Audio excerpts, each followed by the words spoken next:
बिस्मिल्लाहिर्रहमानिर्रहीम, अस्सलाम वालेकुम। मैं शकील मलिक आपकी खिदमत में हाज़िर हूँ। चीफ़ जस्टिस काजी फ़ाइज़ ईसा पर एक शख्स ने बहुत संगीन इल्ज़ाम भी लगाए हैं, उनको चोर करार दिया है, कहा है कि चीफ़ जस्टिस चोर है और इसके साथ साथ उनका दिमागी मुआयना करवाने का मुतालबा किया है। हालांकि ये शख्स जो ये मुतालबे कर रहा है इस पे बहुत संगीन किस्म के इल्ज़ामात हैं और ये सज़ा याफ्ता शख्स है।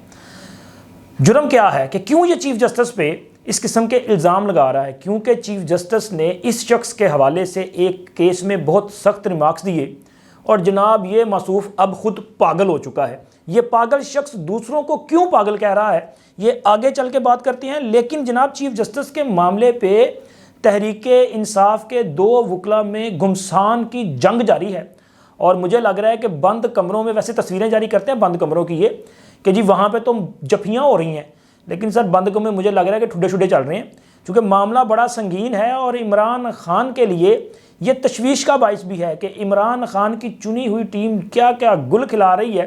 खुद इमरान खान वहाँ पे टकरे मार रहा होगा कि यार की हो गया। ओ खान साहब, आपने फैसले ही ऐसे किए हैं कि आप जनाब आपकी किस्मत में लिखा गया ये सारा कुछ।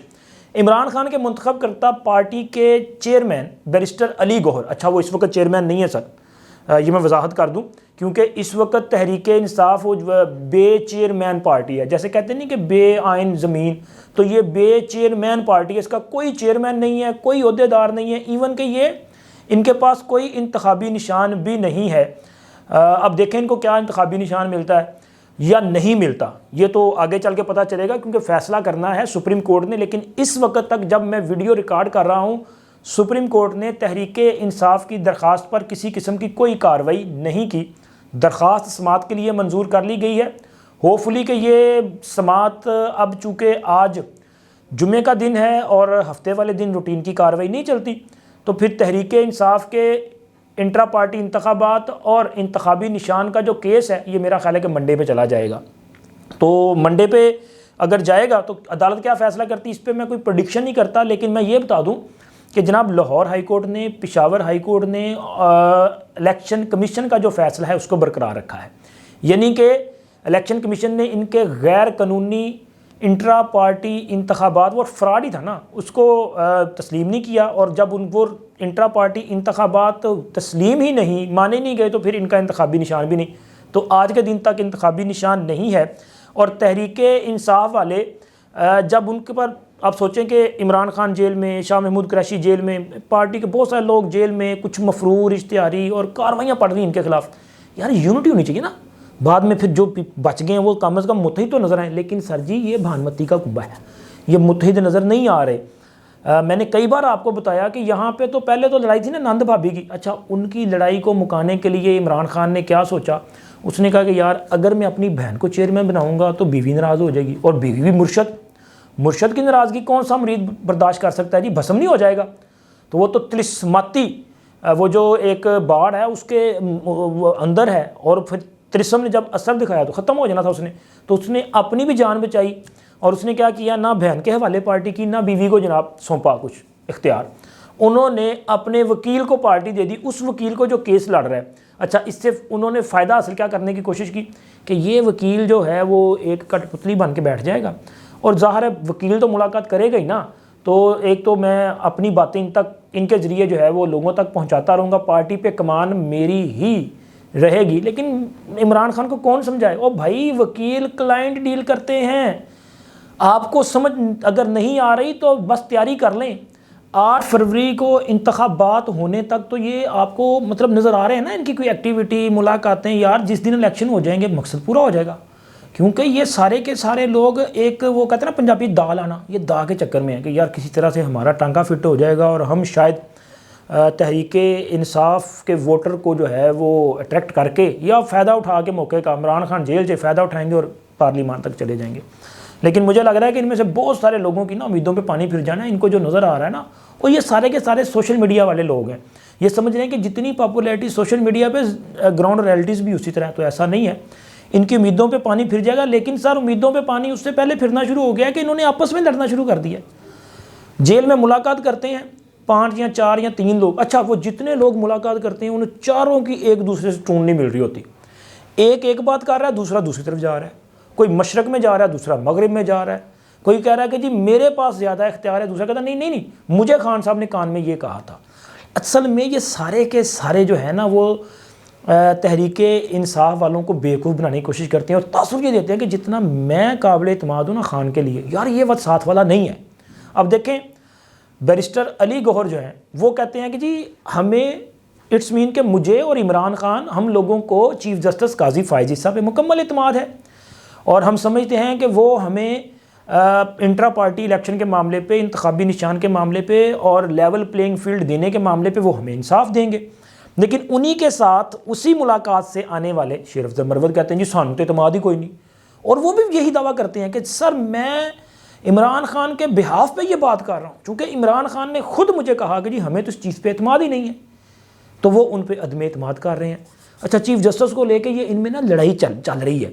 इमरान खान भी अंदर बैठ के इल्ज़ाम ही लगा रहा है, उसने मुझे आर्टिकल लिखा था वो भी बेसिकली इसी तरह का काम है ना, इल्ज़ाम लगा रहा है। लेकिन बैरिस्टर अली गौहर जो है ना वो ज़रा बरीक कार्रवाई डालने की कोशिश कर रहे हैं। वो कह रहे हैं कि यार मामला को इतना ख़राब ना किया जाए कि और मज़ीद सूरत हाल जो है वो अबतर होती जाए, तो वो ज़रा कूल डाउन करने की कोशिश करते हैं। लेकिन शेर अफजल मरवत साहब का ख्याल है कि जी वो ये हाइप को क्रिएट करके रखेंगे तो उनको इलेक्शन में इसका फ़ायदा मिल सकता है, वोट शोट मिल सकते हैं। तो खैर 8 फरवरी को पता चल जाएगा क्या सूरत हाल बनती है। लेकिन 8 फरवरी के हवाले से भी अभी तशवीश पाई जा रही ना, ये सेनेट की तरफ से जो करारदाद मंजूर की गई, अच्छा इसका कोई मेरा ख्याल है कि कानूनी किस्म की कोई ऐसा कोई प्रेशर नहीं आना कि जी ये करारदाद होगी या तो इलेक्शन कमीशन ने फौरी उसको फैसला करने का पाबंद हो जाएगा, नहीं। लेकिन मेरा ख्याल है कि इस करारदाद के ज़रिए वो जो है अपना एक चाहते हैं जिन्होंने ये किया कि ज़रा थोड़ी सी डिबेट होना शुरू हो जाए, माहौल इस तरह का बनना शुरू हो जाए। क्योंकि एक मुझे याद आ गया, हमारे वो नाम नहाद किस्म के खुद साख्ता किस्म के सीनियर सहाफ़ी हैं कामरान ख़ान, उन्होंने एक ट्वीट किया। अच्छा, मैं उनका ट्वीट जब आपके सामने शेयर करूँगा तो मैं पढ़ता हूँ और आपको अंदाज़ा हो जाएगा कि सारे करारदाद के पीछे कौन है। वैसे मैंने आपको इशारतन बताया था लेकिन ये वजाहत हो जाएगी। अच्छा जी, इन्होंने ट्वीट में कहा है कि सेनेट ऑफ पाकिस्तान जिंदाबाद, पाकिस्तान को फरवरी 8 की अफरा तफरी, एक और धांधलीज़दा इलेक्शन से बचाओ, मुआशी इस्तेहकाम के तसलसल, SIFC के तसलसल और पाकिस्तान स्टॉक एक्सचेंज में बेहतरी के तसलसल का सिर्फ ये एक रास्ता है, पहले अंदरूनी इत्तेहाद पैदा करें, साफ शफाफ इलेक्शन का माहौल बने, फिर हो जाएंगे इलेक्शन, अभी सिर्फ मईशत बहाली मिशन जारी रखें, पाकिस्तान जिंदाबाद। सर ये जो ट्वीट है ना ये बता रहा है कि वो किसकी तारीफ़ कर रहे हैं। ये SIFC क्या चीज़ है वो आप भी समझते हैं और मैं भी समझता हूँ, और उनका ये ट्वीट बता रहा है कि किन्होंने ये सारा कुछ किया।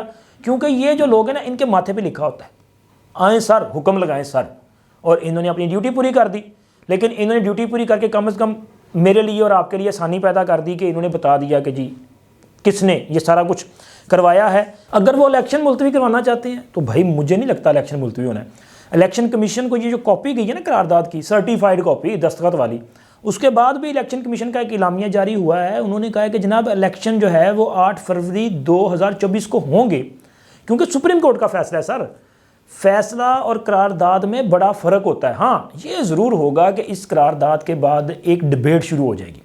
वो हल्के जो इलेक्शन मुलतवी करवाना चाहते हैं वो समाजी हैं या सियासी हैं या कोई और है, तो इनमें सियासी और समाजी हल्के ज़रा डिबेट करना शुरू कर देंगे। देखें जी ईवान बाला की करारदाद है, तो अब देखें जी को भी चीफ साहब ने देखना है, जो कि और कई मामलात को देख रहे हैं। वो ये लड़ाई झगड़े भी देख रहे हैं, उन पर लगने वाले इल्ज़ामात को भी देख रहे हैं। चीफ जस्टिस की शख्सियत पे जो इल्ज़ाम लग रहे हैं ना बड़े खौफनाक किस्म के, लेकिन वो मुझे लग रहा है कि उन्होंने फोकस किया हुआ है अपने उस एक मोटो पे जो उन्होंने पहले दिन दिया था। उन्होंने कहा जी हमने इसको आइन और कानून की पासदारी करने वाली सुप्रीम कोर्ट बनाना है, अवाम का इत्मीनान बहाल करना है, और वो इस पे ताहाल कारबंद दिखाई दे रहे हैं, वो कमिटेड हैं। लेकिन ज़ाहिर जब ये आप आइन कानून की बात करेंगे, आप लोगों के राइट्स की बात करेंगे, जब आप करप्ट टोले के ख़िलाफ़ सख्त रिमार्क्स देंगे तो भाई फिर ये पागल तो होंगे। अब देखें ना, चीफ जस्टिस साहब ने कल एक केस सुना था जिसमें उन्होंने खालिद लांगू साहब का, वो केस था इलेक्शन में हिस्सा लेने के हवाले से उनकी दरख्वास्त थी, उनके वकील साहब वहाँ पे आ गए। अब खालिद लांगू साहब का ताल्लुक बलोचिस्तान से, और ये वो बंदा है सर जिसके घर से मैंने पहले भी कहा था 2.25 अरब रुपया कैश बरामद हुआ था, और ये पैसा जो है वो अपना नैब वालों ने ट्रकों पे लाद के उनको ले जाना पड़ा था, और इनको इसमें सज़ा हुई, 26 माह की ये सज़ा काट के आए। तो एक सज़ा याफ्ता शख्स अपने खिलाफ आने वाले रिमार्क्स के बाद जो है वो अपना आपा खो चुका है और बाकायदा प्रेस कॉन्फ्रेंस करके चीफ जस्टिस ऑफ पाकिस्तान पर संगीन इल्ज़ाम लगाता है। वो कहते हैं कि जनाब मुझ पे अगर चोरी का इल्ज़ाम था तो इल्ज़ाम तो चीफ जस्टिस साहब आप पे भी था। वो इल्ज़ाम की बात कर रहे हैं, वो जो चीफ जस्टिस के खिलाफ रेफरेंस दायर हुआ था ना, वो रेफरेंस जिसके बारे में आज तहरीक इंसाफ वाले कह रहे हैं कि सर जी इमरान खान ने ये रेफरेंस दायर नहीं किया था। शेर अफजल मरवत ने इस पर कैटेगोरिकली बात की है कि जी इमरान खान ने, जब उसने कहा इस पे चीफ पे हमें एतमाद नहीं है, ये हमारे खिलाफ जो इंतकामी कार्रवाई कर रहे हैं। क्यों, कैसे? उन्होंने ये बात की थी शेर अफजल मरवत ने कि जनाब इनके खिलाफ जो रेफरेंस दायर हुआ था इमरान खान के दौर में, वो इमरान खान का दौर ज़रूर था लेकिन रेफरेंस तो दायर करवाया था जनरल बाजवा और फैज़ हमीद ने। आ गया ना फैज़ हमीद के खिलाफ। सर मैंने आपको कहा था कि ज़रा देखिएगा ये फैज़ हमीद को भी रगड़ा लगाएंगे जिस तरह ये जनरल बाजवा के खिलाफ इल्ज़ाम लगा रहे हैं, ये वक्त आने दे ज़रा। तो फैज़ हमीद पर भी उन्होंने इल्ज़ाम लगा दिया। तो वो कहते हैं जी हमें इन पे इत्माद नहीं है, और यही सूरत हाल वो खालिद लांगू ने कहा, और वो इल्ज़ाम लगा रही है आप पे रेफरेंस था। और भाई वो रेफरेंस जो है उसको फ़ाइट किया था काजी फाइज साहब ने, और उसमें लगने वाले तमाम इल्ज़ामात गलत साबित हुए थे, और जिन्होंने रेफरेंस दायर किया था वो खुद मान रहे हैं कि जनाब हमने नहीं किया था। सारे एक दूसरे पा रहे हैं। बाजवा से आप पूछेंगे ना, आप जनरल बाजवा, मेरा ख्याल वो कहेंगे इमरान खान की हुकूमत थी, उनसे पूछें। इमरान खान ने कह दिया फैज़ हमीद से पूछें, फैज़ हमीद कहेगा सदर ने किया सी, मैं किया सी। तो ये असल में वो खुद ही सारा कुछ इल्ज़ाम लगाने वाले जो ना वो बता रहे हैं कि ये सारा कुछ क्या था। और ये जो खालिद लांगू साहब है ना, ये कह रहे हैं कि जनाब आप पे इल्ज़ाम था, और आगे चल के कहते हैं जी इन्होंने मेरे खिलाफ ये जो रिमार्क्स दिए हैं, मेरा तो इन्होंने इलेक्शन ख़राब कर दिया है, और अब मेरे मुखालिफ जो है वो इन रिमार्क्स को जो है मेरे खिलाफ इस्तेमाल करेंगे, मेरी जो है वो करदार कुशी की जा रही है। तो उन्होंने कहा कि चीफ जस्टिस, ये मौजूदा जो चीफ जस्टिस हैं काजी फायज साहब, ये पागल उन्होंने इनको करार दिया है। वो कह रहे हैं इनका दिमागी तवाज़ुन दुरुस्त नहीं है, लिहाजा इनका मेडिकल चेकअप करवाया जाए, इनका दिमागी मुआयना करवाया जाए। और इसके साथ साथ उन्होंने कहा मेरे खिलाफ ये जो रिमार्क्स हैं मैं इनके खिलाफ मुकदमा दर्ज करूँगा, इनके खिलाफ FIR कटवाऊँगा, इन्होंने मेरी करदार कुशी की है, इन्होंने मुझ पर इल्ज़ाम लगाए हैं। अच्छा, मैं ये सोच रहा था कि यार ये बंदा देखो, अब आप इस बात को कैसे डिनाई कर सकते हैं कि आपके घर से ये पैसा बरामद नहीं हुआ था? आप कैसे इसको जस्टिफाई कर सकते हैं कि जनाब इतना कैश आपके घर में था, वो कहाँ से आया? आप कहते हैं जी वो ख़जाने का पैसा नहीं था, तो वो आपका अपना ज़ाती पैसा था, कहाँ से आया? वो आपको साबित करना चाहिए, बताना चाहिए।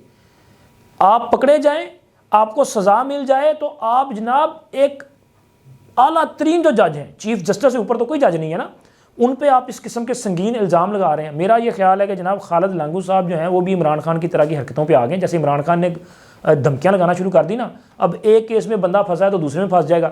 तो खालिद लांगू साहब, मेरा ख्याल, मुझे ये लग रहा है, वैसे करना तो अदालत ने काम है, कि अब आपको ना तौहीन अदालत की कार्रवाई का भी सामना करना पड़ेगा, चूँकि जिस किस्म के आपने इल्ज़ाम लगाए हैं, आपके खिलाफ एक सिटिंग जज ने जो है वो हुक्म दिया और रिमार्क्स दिए।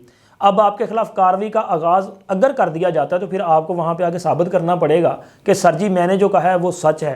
तो सर ऐसा ना हो कि मुझे लग रहा है कि इनका दिमागी मुआयना जो है वो करवाने का हुक्म आ जाए, और फिर दिमागी मुआयना करवाने के बाद इनकी मज़ीद चोरियाँ भी सामने आ जाएँ, और ये शख्स जो है वो मज़ीद फंस जाए, बिल्कुल उसी तरह जिस तरह इमरान खान अपने किए और अपने मुंतखब करदा लोगों की वजह से बुरे तरीके से फंसता जा रहा है। मिलते हैं अगली वीडियो में, अब तक इतना ही। अल्लाह हाफिज़।